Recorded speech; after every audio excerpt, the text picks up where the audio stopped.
Welcome students for online classes. So today we will start a new chapter under Indian economy, chapter 7 employment, that is growth, information and the other issues. So in this chapter we will study the participation of people in employment, self-employment and the hired workers, economic growth and the changing infrastructure, unemployment and the government measures of employment generation. So these things are the topics which we will study under this chapter. So the topic which we will study in this session are workers and employment, participation of people in the employment. First thing, what is employment? It is a state of being paid for any kind of work, for any kind of job. The main and the major criteria of the job is to what seek money. So the major thing, what is it? It is of income generation.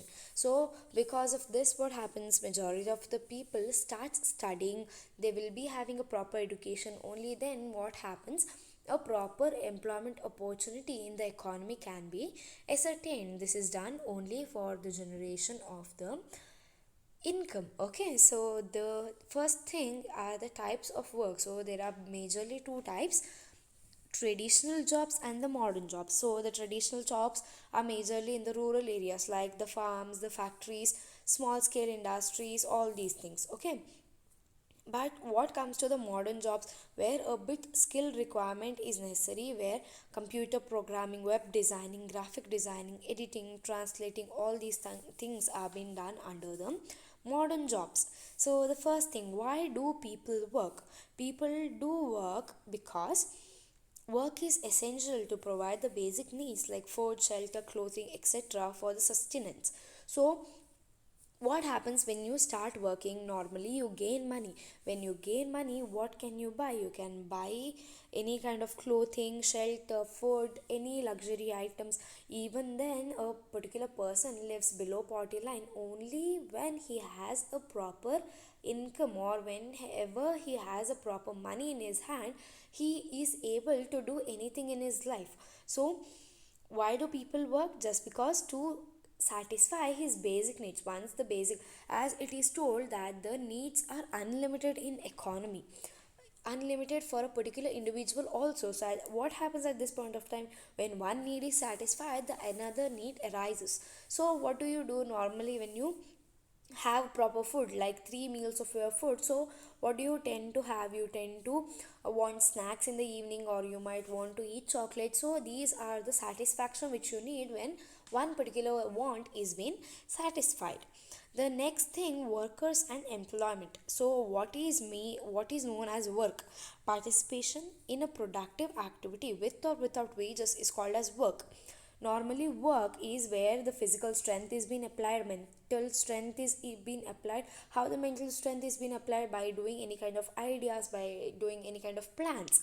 And physical thing, where you keep things aside, where you do any kind of physical activitical work. Okay, so with or without wages is called as work. Okay, so what is known as workforce? The people who are engaged in any kind of economic activity is termed as worker, and they constitute the workforce, where a particular individual is not sitting idle, and even in spite of being sitting idle, what is he doing?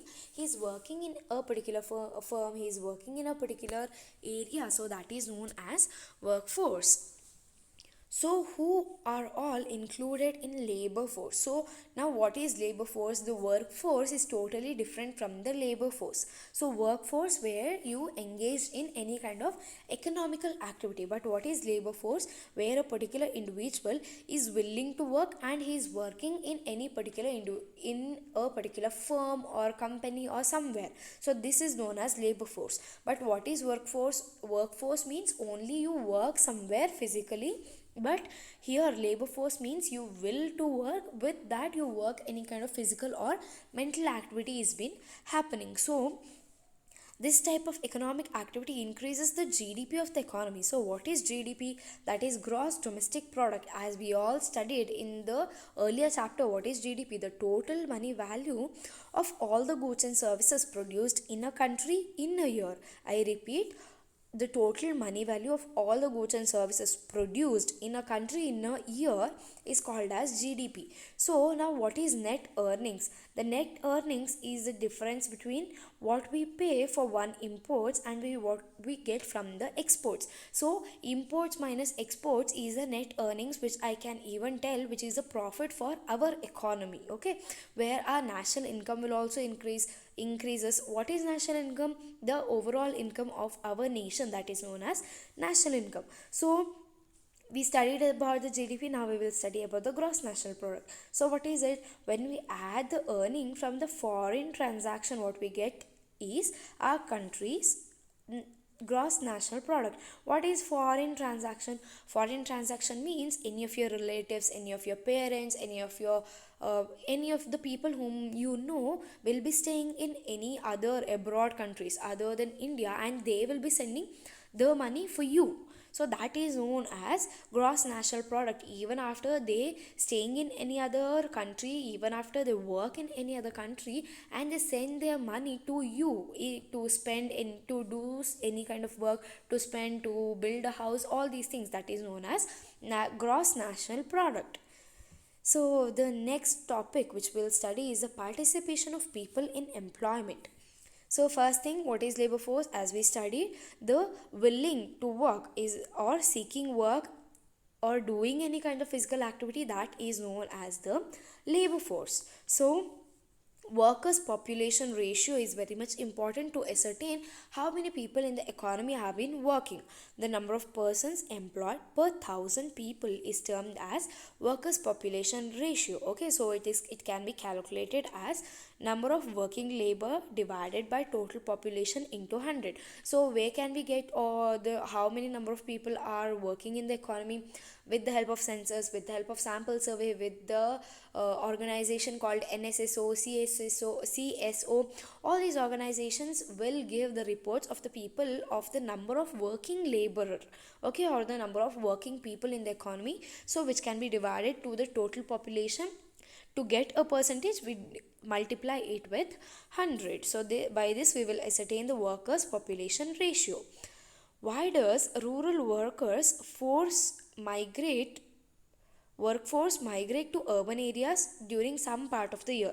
What happens in rural places? We have seen the seasonal unemployment, where for only certain percentage of the time, or for only some of the months, the person will be employed. So why do they migrate in the sense moving from one place to another? Here, moving from the rural in the sense village areas to the urban, that is to the cities. First thing, to seek employment opportunities. Second one, uncertainties in agricultural sector. Uncertainties in the sense, this year there might be heavy rain which causes flood. If not, in a particular year there was drought because of no rain. So because of that, what happens? The agricultural production or the cultivation went down. So because of that also, the people will migrate from rural to urban. Next is desire for higher wages. What happens in rural areas? The people might get only small percentage of the money. Maybe if they get a wage per day of 500 rupees, when they come to urban places, they might get a rupees of 700, which is a hike for them. So lastly, underemployment in agricultural sector. Normally, as told, when there is no proper irrigation facility, when there is no proper people in the economy, so what happens? Normally they tend to migrate from the rural areas to the urban areas. Lastly, about the self-employed and the hired workers. The employed workers, where the people who work can be categorized in three groups. First, self-employed. Second one, regular salaried employees. Third one, casual wage laborer. First one, self-employed. Self in the sense, as the name itself tells, the person will be selfly doing his own job. So what kind of job will he do? Person who operate their own firm or non-firm enterprises to earn their livelihood is known as self-employed. Maybe for example, establishment of small shops, hotels, he might be selling vegetables, he might be selling fruits. All these things comes under the self-employed.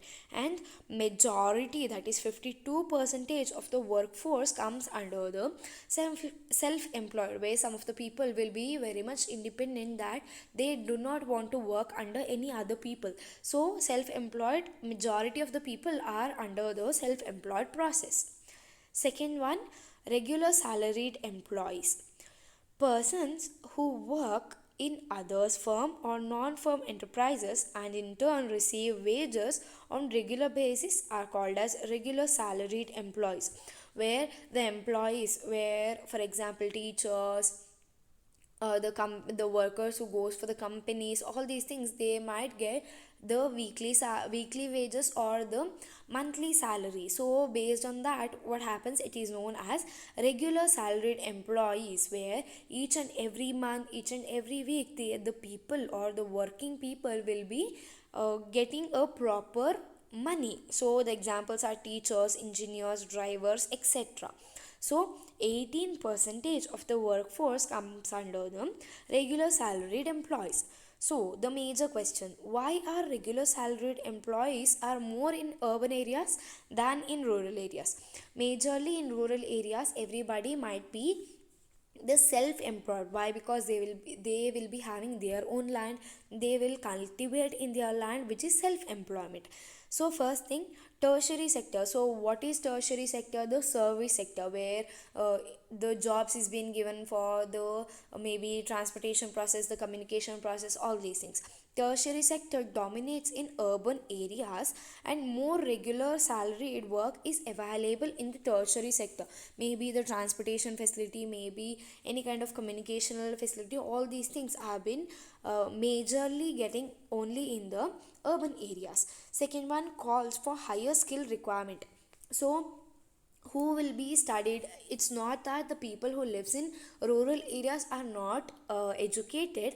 Even then, majority of the people who are educated lives in the urban cities, or they want to lead their life in a better way, they want to they want to have a better standard of living. So because of this, they will be seeking education. After that, they will be doing a proper employment in the urban areas itself. So because of this also, the people are majorly in urban areas. Lastly, higher level of commitment in urban areas. So what happens, maybe a particular individual might be a son of their parents, so he need to send the money for their aged parents, so they cannot even cultivate, they cannot even go to the fields, they cannot even do any kind of physical activity. So the majorly commitment work will also play a major role for the people who lives in urban areas.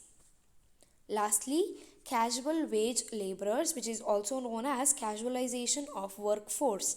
So the meaning is those workers who work occasionally on demand or on call basis is called as casual workers or casualization of workforce. For example, building of construction or any kind of work, casual wage workers, the owners. So all these people who are having a better life structure, who are having a better standard of living, they comes under the casual wage laborers. Okay, so these are some of the employment workers which they work in our economy.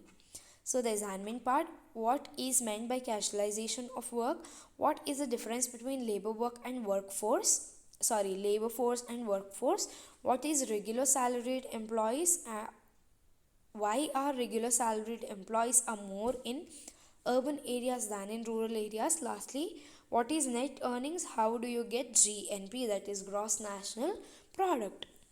Thank you, students.